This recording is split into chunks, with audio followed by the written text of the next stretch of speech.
Hello.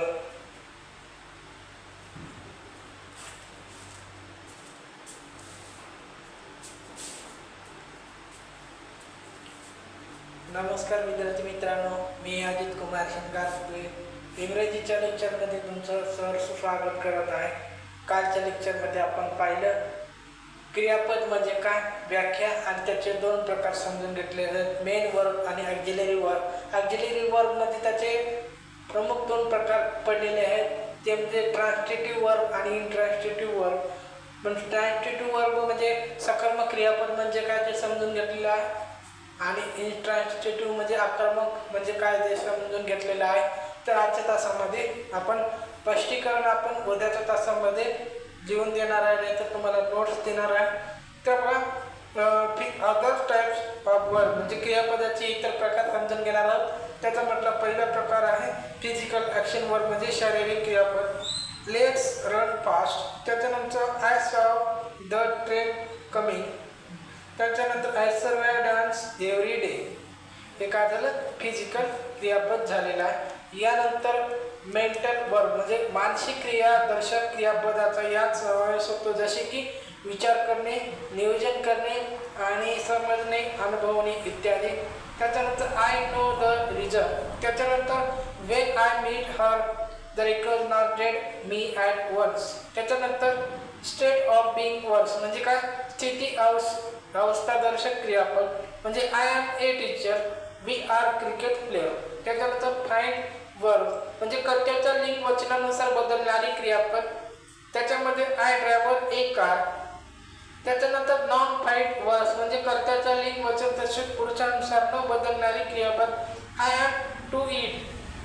त्याच्यानंतर linking verb म्हणजे क्रियापदानंतर येणारे नाम, विशेषण, क्रियाविशेषण, शब्दसमूह जर कर्त्याविषयी अधिक माहिती सांगत असेल तर त्याला लिंकिंग वर्ब असे म्हणतात. तर कमला इज ए डॉक्टर. त्याच्यानंतर Sita is beautiful. Regular verb म्हणजे काय, तर बघा भूतकाळ करताना ज्या क्रियापदाचा ईडी म्हणजे काय, भूतकाळ करताना ज्या क्रियापदाचा ईडी प्रत्यय लागतो त्यांना काय म्हणतात, रेग्युलर वर्ब असे म्हणतात. तर वर्कड.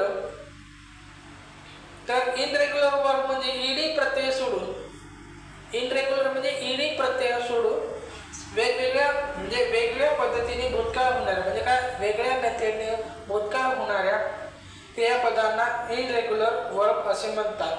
गो, वान, गॉन, रन. रन असे तीन रूपे त्याचे तयार झालेले आहेत. त्यानंतर बघा फर्जल वर्ब म्हणजे वाक्य प्रचार सदृश क्रियापद म्हणजे काय, वर्ब प्लस प्रिपोजिशन.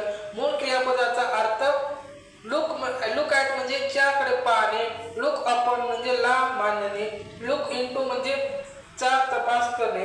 तर 5 फॉर्म्स त्याचे वर्ब आहे. क्रियापदाचे 5 रूपे व त्याची नावे नीट लक्षात ठेवावे. टू वर्क इंडिपेंडेंट आहे. त्याच्यानंतर वर्क आहे बेअर इंटिफाईड प्रेझेंट टेन्स आहे. त्याच्यानंतर वर्कड पास्ट टेन्स आहे. त्याच्यानंतर वर्कड 3 पास्ट पार्टिसिपल आणि त्याच्यानंतर वर्किंग आहे प्रेझेंट पार्टिसिपल. तर पार्टिसिपलचे उपयोग म्हणजे काय ते आता समजून घेणार आहोत. तर पहिला आहे प्रेझेंट पार्टिसिपल म्हणजे क्रियापदाला आयएनजी प्रत्यय जोडण्यासाठी त्याला प्रेझेंट पार्टिसिपल असे म्हणतात. ते जोडल्यास म्हणजे त्याला काय म्हणतात, प्रेझेंट पार्टिसिपल असे म्हणतात. अशा आयएनजी युक्त रूपाचे खालीलप्रमाणे उपयोग होतात. तर पहिला नियम असा आहे, तर प्रेझेंट पार्टिसिपलचा उपयोग चालू काळ करण्यासाठी क्रियापद बनवून केला जातो. तर we are going to lately. त्याच्यानंतर दुसरा नियम असा आहे, वी प्लस आयएनजी चा उपयोग, वर्ब प्लस आयएनजी चा उपयोग नाम म्हणून कर्ता व कर्माच्या जागी केल्यास त्याला जेंडर म्हणजे असे म्हणतात. त्याच्यानंतर काय, प्रेझेंट पार्टिसिपलचा उपयोग म्हणजे ॲडजेक्टिव्ह म्हणून केला जातो, याला पार्टिसिपल ॲडजेक्टिव्ह असे म्हणतात. तर swimming is a good exercise हे दुसऱ्या नियमामध्ये आहे. तर तिसऱ्या नियमामध्ये असं आहे, we have bought a washing machine. त्याच्यानंतर पार्टिसिपल म्हणजे त्याच्यामध्ये काय सांगितलं, क्रियापदाच्या तिसऱ्या रूपाला पास्ट पार्टिसिपल असे म्हणतात। याचे खालील प्रमाणे उपयोग आहेत। तर कोणताही पूर्ण काळ करण्यासाठी क्रियापदाचे तिसरे रूप वापरले जाते। तर त्याचं एक उदाहरण आहे I have written a letter. त्याच्यानंतर पास्ट पार्टिसिपलचा विशेषण म्हणून वापर केला जातो। तर बघा there is a broken chair. तर इन्फिनिटिव्हचे उपयोग तर बघा 2 + V1 ला इन्फिनिटिव्ह असे म्हणतात, V1 ला बेअर इन्फिनिटिव्ह असे म्हणतात। तर इन्फिनिटिव्हचा कर्ता म्हणून वापर तर इन्फिनिटिव्हचा वापर क्रियापदापूर्वी कर्ता नाम म्हणून केला जातो, त्याला इन्फिनिटिव्हच्या ऐवजी जरंड असे म्हणतात। तर तुलना करायची झाल्यास दोन्ही शब्दाचे रूप सारखेच असावे लागते। तर to err is a human habits. तर इन्फिनिटिव्हचा कर्म म्हणून वापर जे क्रियापद सकर्मक असते किंवा सकर्मक होऊ शकते अशा क्रियापदानंतर इन्फिनिटिव्हचा वापर केल्यास ते कर्म असते। No one wants to die. तर इन्फिनिटिव्हचा पूरक कॉम्प्लिमेंट म्हणून वापर am is are was were यासारख्या आक्रमक क्रियापदानंतर इन्फिनिटिव्हचा वापर केला गेला त्याला कॉम्प्लिमेंट असे म्हणतात। ही इज गो टू त्याच्यानंतर ही इज गोड वाज टू पास एक्झाम। तर इन्फिनिटिव्हचा वापर उद्देश दर्शवण्यासाठी होतो। तर त्याचं एक उदाहरण बघा I sold my watch to buy a book. त्याच्यानंतर asked advise allow command force असे जे शब्द नंतर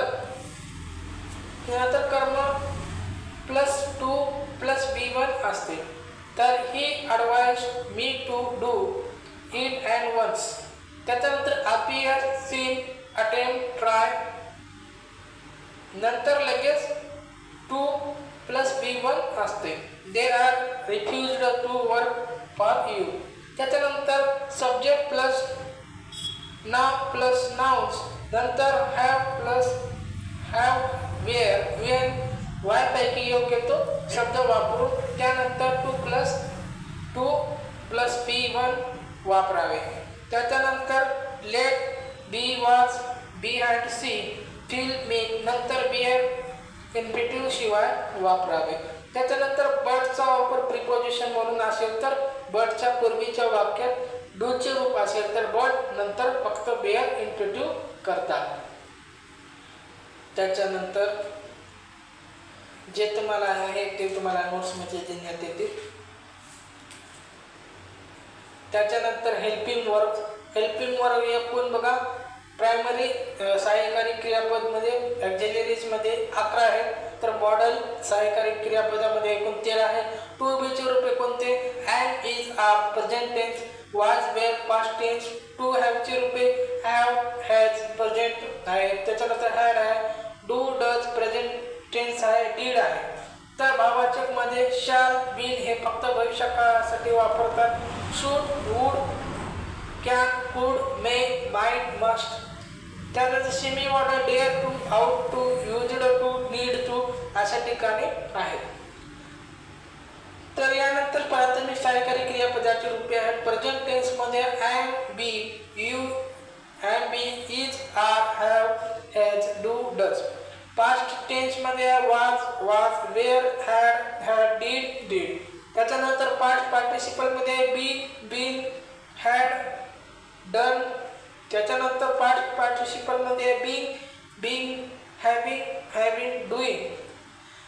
तर त्याच्यानंतर आपण प्रायमरी ऑक्झिलरीजमध्ये प्राथमिक सहाय्यकारी क्रियापद म्हणजे काय ते आता समजून घेणार आहोत। तर प्राथमिक सहाय्यकारी क्रियापद पदे म्हणून त्याचबरोबर मुख्य क्रियापद म्हणून सुद्धा वापरले जाते। तर त्याची काळानुसार 3 रूपे होतात। तसेच त्यांना ING प्रत्यय जोडता येते तसेच कर्त्यानुसार बदलतात। M a teacher main verb त्याच्यानंतर she has a car main verb आहे। तर आजच्या तासांमध्ये आपण काय पाहिलं तर आजच्या तासांमध्ये क्रियापदाचे इतर प्रकार त्यानंतर पार्टिसिपलचे उपयोग इन्फिनिटिव्हचे उपयोग त्यानंतर हेल्पिंग वर्ब आणि प्राथमिक सहाय्यकारी क्रियापदाची रूपे म्हणजे काय ते आजच्या तासामध्ये समजून घेतलेलं आहे. व्हिडिओ आवडला असेल तर लाईक करा, शेअर करा, सबस्क्राईब करा, कमेंट्स करा. धन्यवाद.